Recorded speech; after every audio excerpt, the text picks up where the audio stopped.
Hello and welcome to our review of Pokemon Korosu. Shoutouts to Krizzle, the developer of the game.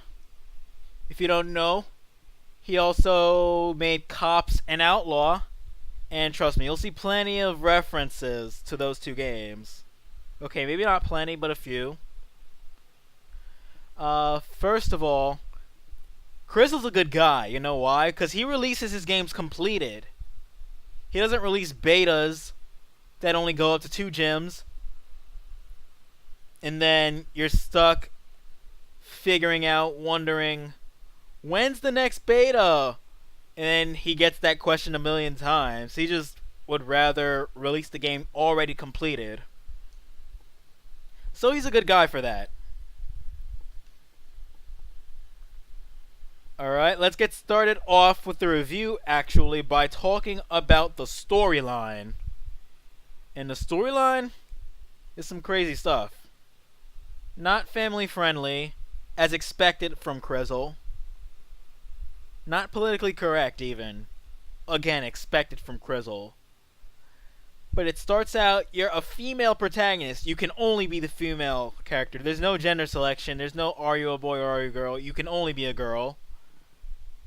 And you start off with your parents getting killed and you being abducted by the Salone family and put into a sex trafficking ring. And the next thing you know, a Ghastly becomes your starter and helps you out through the early game with the Salone family. But you're not strong enough to take them out yet.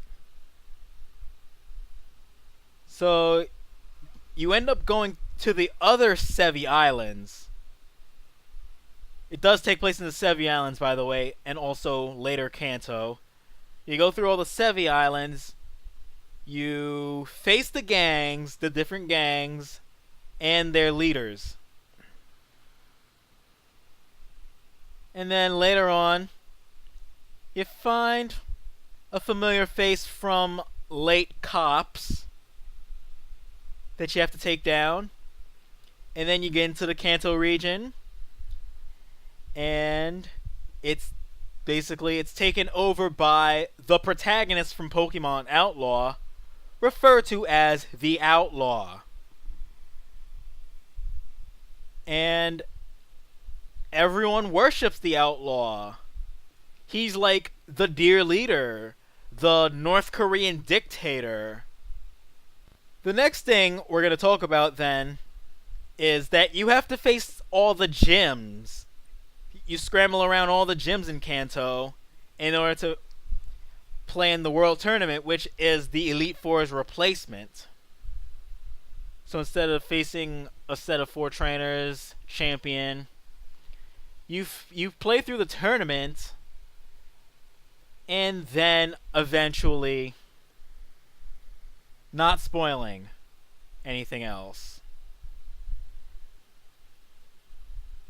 Next, let's talk about difficulty, because that was like one of my only real pet peeves about the game through my first playthrough.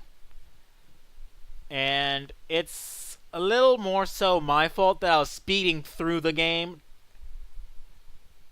But it's more difficult than your average Pokemon game. Even a little bit more difficult than CAWPS, I might say. Because you have to grind. You have to grind early on.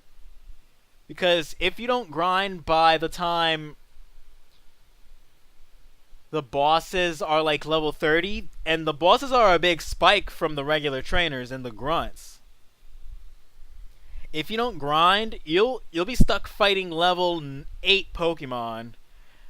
You're level 15 on par with the trainers, and then the boss spikes up to 30.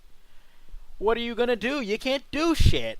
Grinding is just too tedious, too difficult, and you're not caught up. You're set to fail. Thing I do like, however, is that in that grinding, you find a good variety of Pokemon early on. And you should catch different types, because is if you'd only ride through with Ghastly, then you're going to get walled by normal types, which will usually have Pursuit. So catch a variety of Pokemon. Even if it's just a Rattata on one of the early islands. If you look hard enough, you might find different types.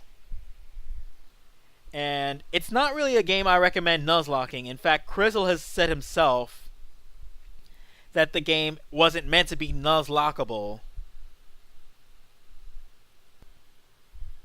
Money also is scarce. As usual, money is usually scarce. So save those rare candies. You can sell those for money. Sell your nuggets. Your, what are those other items? Your nuggets, your pearls. Your big pearls, your Stardusts.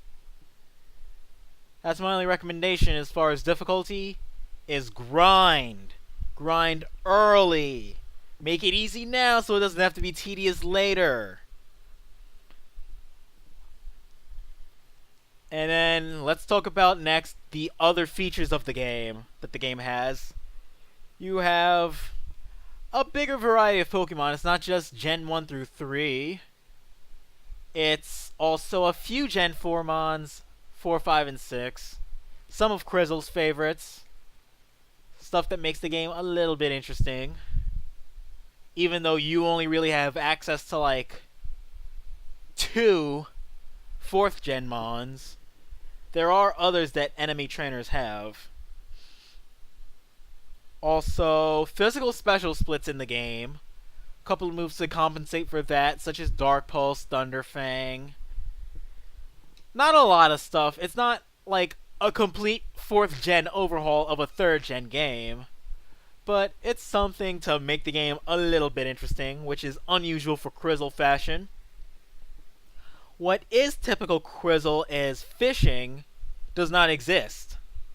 Anything that you can usually fish for is you can surf for instead.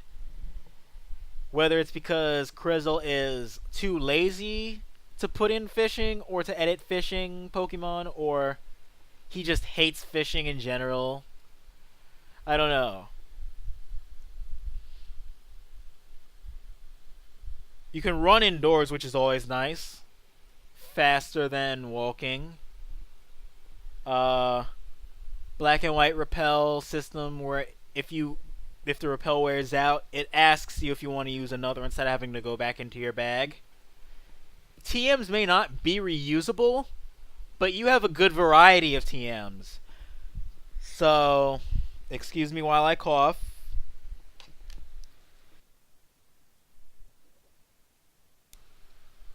So, what did I say? TMs are not reusable, but you have a good variety. Use them wisely. Once you get into Kanto, you can buy them. And it's a good variety. It's not just Light Screen and Protect. It's like Thunderbolt and Flamethrower and Sludge Bomb. Good attacks. So that helps the game, definitely. It really does. And is there anything else for me to talk about? I don't think so. I think I covered everything. Story, I mentioned. It's really interesting because it's pretty much a fight back kind of thing against the gang that, killed your parents, abducted you, tried to make you a prostitute. You get your revenge on them. You can make your choice to kill characters or not. I chose to kill them all. Everyone's dying. But you can choose. Maybe they might give you something, maybe they might not. Maybe they might try to fight you again with a stronger team while you're already down after one strong battle. I don't know, you never know. Difficulty was my only real pet peeve though. But I highly recommend it. It's a Krizzle game. Krizzle always makes good games. He always comes through. He releases his games already completed. He is a good person, an excellent example of a human being. And while you might not think so from the dialogue in his games, there's a lot more to him than that.